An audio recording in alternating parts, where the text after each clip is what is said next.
Nakikiusap si Senator Bato de la Rosa kay Pangulong Bongbong Marcos na huwag siyang ipadala sa dahig. Sa gitna yan ng pananatili niya sa protective custody ng Senado dahil sa tangkang pag-aresto sa kanya kahapon sa pamamagitan ng arrest warrant mula sa International Criminal Court. Para bigyan ng mukha ang balita, live mula sa Senado si Mobile Journal Merymon Reyes. Merymon.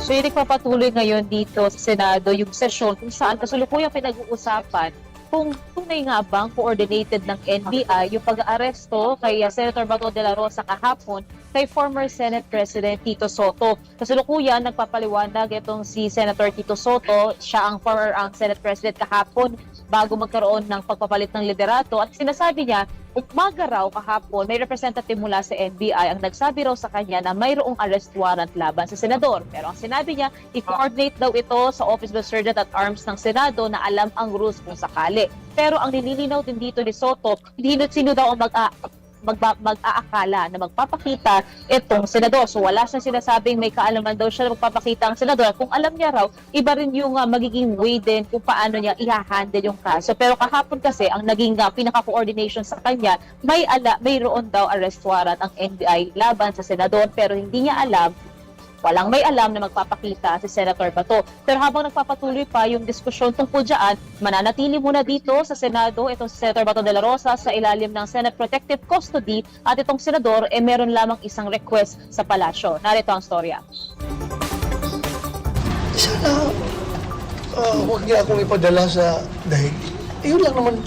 Kahit saan court dito sa Pilipinas, pareho tayong Pilipino, Mr. President. Pareho tayong Pilipino. Kung pwede lang. Kung meron akong pananagutan ko dito sa ating local court, huwag doon sa Banyaga. Ito ang pakiusap kay Pangulong Bongbong Marcos ni Senador Ronald Bato de la Rosa isang araw matapos ang tangkang pag-aresto sa kanya ng mga tauhan ng NBI. Nitong Lunes, nakita pa sa CCTV na kumakaripas siyang tumakbo habang hinahabol ng mga tauhan ng NBI paakyat sa plenary hall. Nadapa at nasugatan siya dahil sa insidente. Ayon sa NBI, mayroong warrant of arrest ang International Criminal Court laban sa senador dahil sa crimes against humanity kaugnay ng drug war noong Duterte administration. Pero dahil nasa protective custody na siya ng Senado, igagalang daw ito ng NBI. Bago nito, sinabi ni ngayoy Senate President Alan Peter Cayetano na nakipag-coordinate ang NBI sa pinatalsik kahapon si Senate President Tito Soto. Kaya si De La Rosa, masama raw ang loob kay Soto. Hindi ako plastic na hindi magsabi na wala akong sama ng loob.